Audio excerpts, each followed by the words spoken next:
Oh boy. It's time to discuss cryptocurrencies and NFTs, non-fungible tokens. A lot of people don't even know that's what it means, but everyone has heard NFT.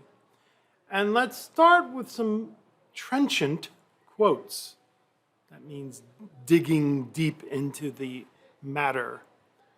I think the internet is going to be one of the major forces for reducing the role of government. The one thing that's missing, but that will soon be developed, is a reliable e-cash. Now this was quoted from economist, very famous economist, Milton Friedman. He has since passed away, so he has not lived to see the cryptocurrencies emerge. But Alan Greenspan is still with us, the Federal Reserve Chairman for many years. And he is kind of like me. You have to really stretch your imagination to infer what the intrinsic value of Bitcoin is. I haven't been able to do it. Maybe someone else can. And that someone else is Stephen Colbert. He nailed it. It's gold for nerds. Perfect. It's total speculation. It's not even worth as much as gold is. I mean, gold has some practical uses in the real world, but cryptocurrencies are untethered from the real world. And to say that now will invoke several individuals wanting to just laugh at me or say, oh, you're all washed up, Payano, you're just old. But while you're in the middle of a bubble, everything seems fine. Everything's hunky-dory. What are you talking about? It's a new era, new technologies, blue skies. This is what we heard in the late 1990s. It's what was told about in the late 1960s and then throughout the late 1920s. And it's happened over and over and over again, going back hundreds of years. And J.P. Morgan, even though he wasn't talking about cryptocurrencies, said it very well when he said, look, nothing so undermines your financial judgment as the sight of your neighbor getting rich. Look at that idiot down the street. He made $100,000. Well, 15 years ago, he made it flipping condos. Didn't turn out so well for a lot of people. 22 years ago, he made it with .com stocks.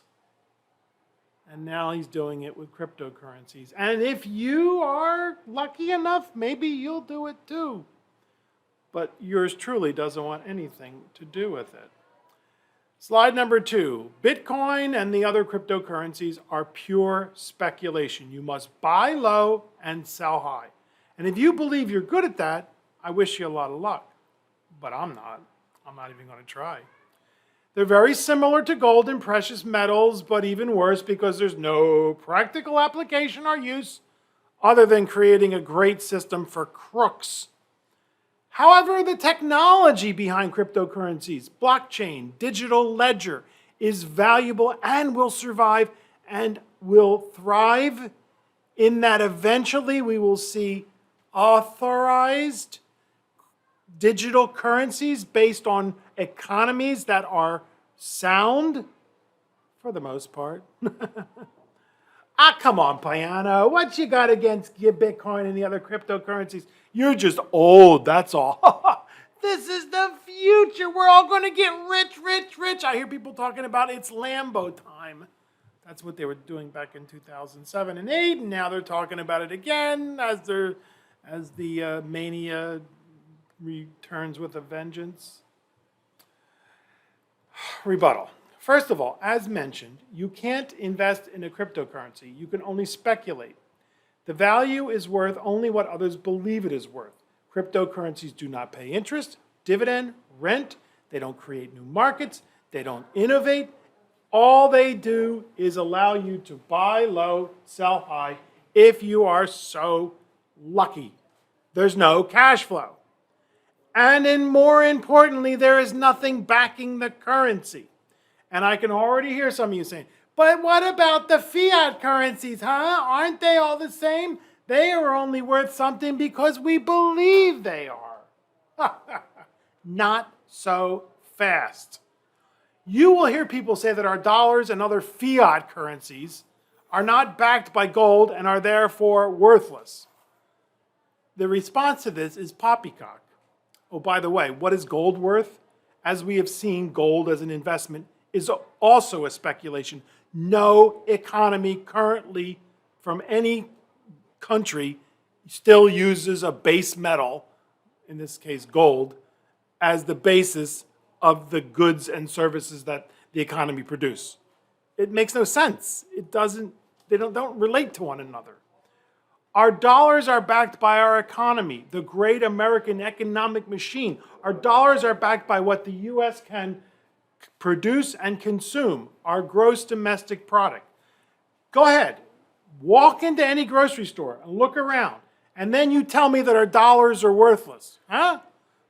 It's ludicrous. I mean, because we live in this society, we take it for granted, but our dollars are not worthless. The job of the Federal Reserve Board is to make sure that there are enough dollars in circulation to match the production of our economy with the consumption of our economy. Too many dollars, you get inflation. Not good.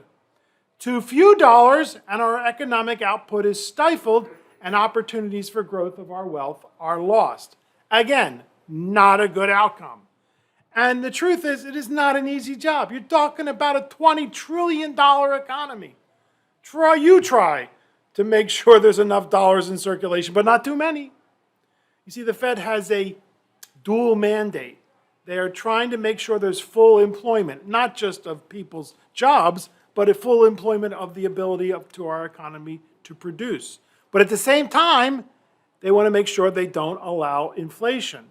A moderate amount of inflation is fine. It's what we expect, but another 3%. But when it gets over 5, 6 up there, then that's serious. That erodes our economic wealth.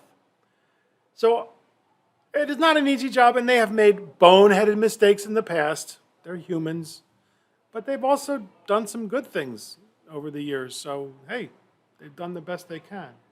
I love it when I hear people scream, "End the Fed!" And I think, oh yeah? You're going to do a better job? What are you going to replace it with? Gold! And then it just go right back. It's like a circular argument.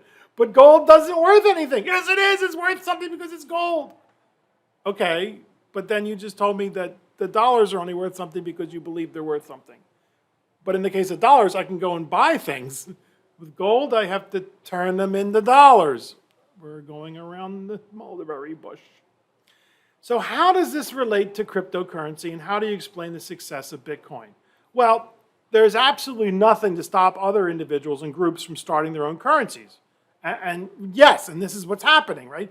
There are approximately, at this time, about 6,000 cryptocurrencies, and some of them are jokes. My favorite is JesusCoin. I mean, you can't make this stuff up. Now, it's not as ridiculous as it was when it first started, but it's still pretty ridiculous. If you don't believe me, look it up. There's a JesusCoin. It's tulip mania all over again, folks. Eventually, the bottom will fall out, and some people will get very rich. Many others will lose a whole lot of money, and maybe it'll kind of be like COVID or the flu. It will come in waves as more suckers more individuals get involved, and they create new cryptocurrencies, and people think, oh, this one's the next one, and oh, look, this celebrity, he's pushing this guy, this one, so let's get in on that one, so that you make the celebrity rich, and you become one of the patsies. Pump and dump. Yeah. However, as Stephen Colbert so astutely observed, it's gold for nerds. Gold isn't going away. There are people, the gold bugs, who believe that they should own gold, and there will be people who always believe that they should be trying to strike it rich, and maybe some of them might do it, and I wish them a lot of luck because they're going to need it. Most likely, a few of the larger currencies will survive and eventually start to behave like gold.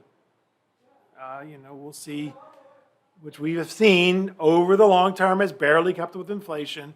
But the volatility is going to be far more because it's nothing more than an algorithm.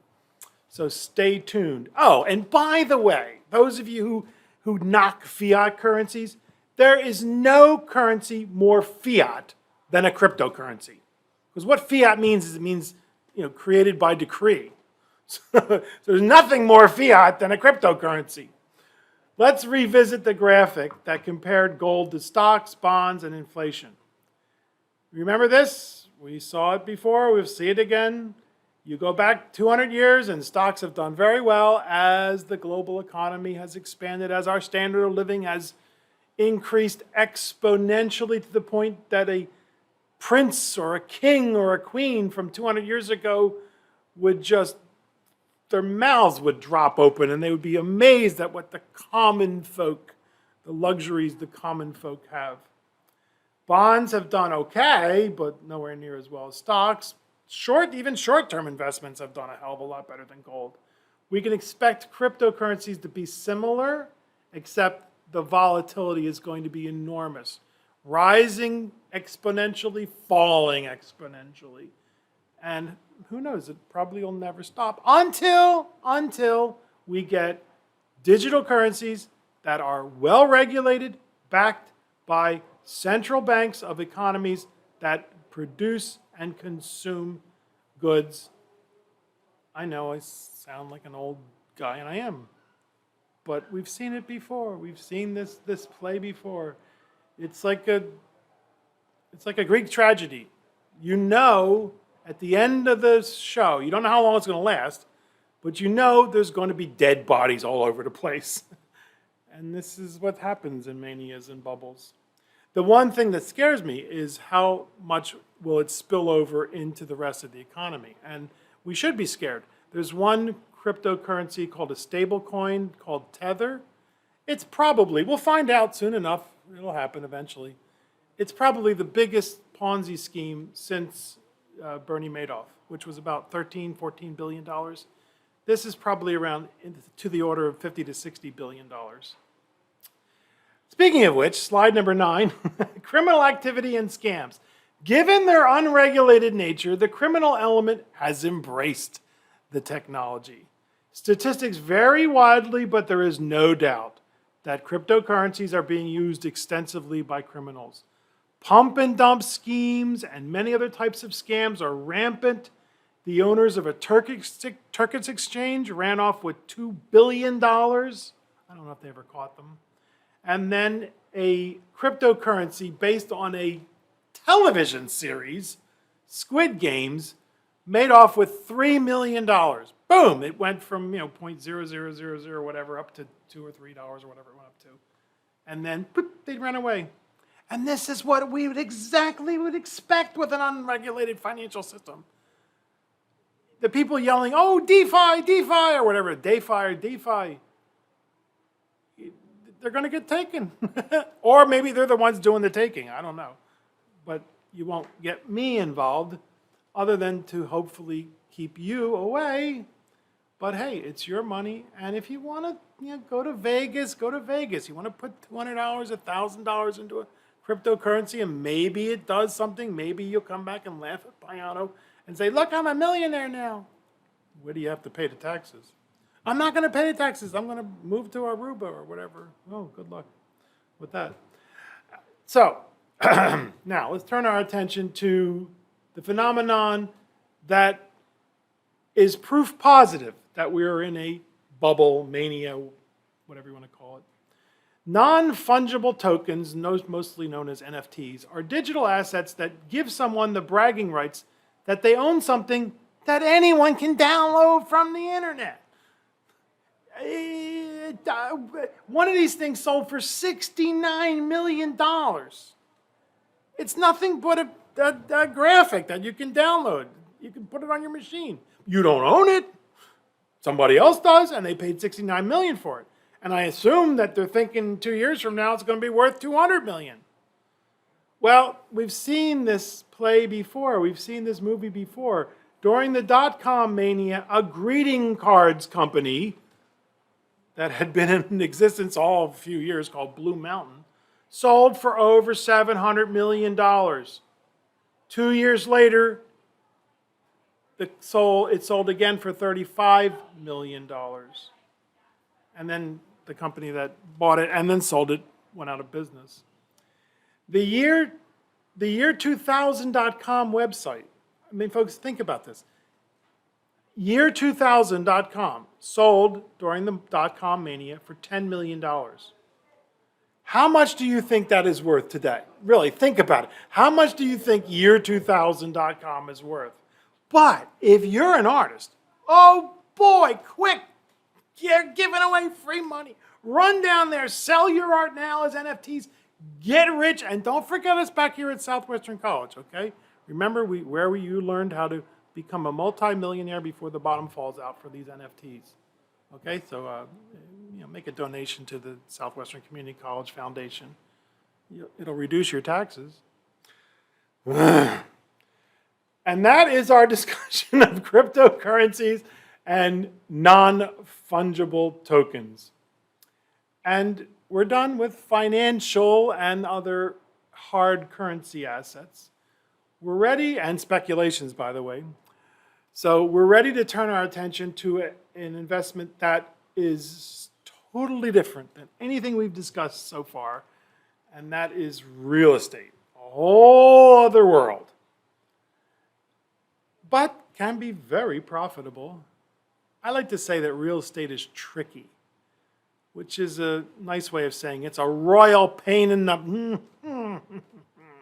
So we'll see you in our next presentation on real estate and real estate investment trusts, which are a whole lot easier than real estate, but not quite as profitable. And also won't lose you as much either. Thank you so much for being in our class, folks. We wish you the best of luck and success in any investment you choose.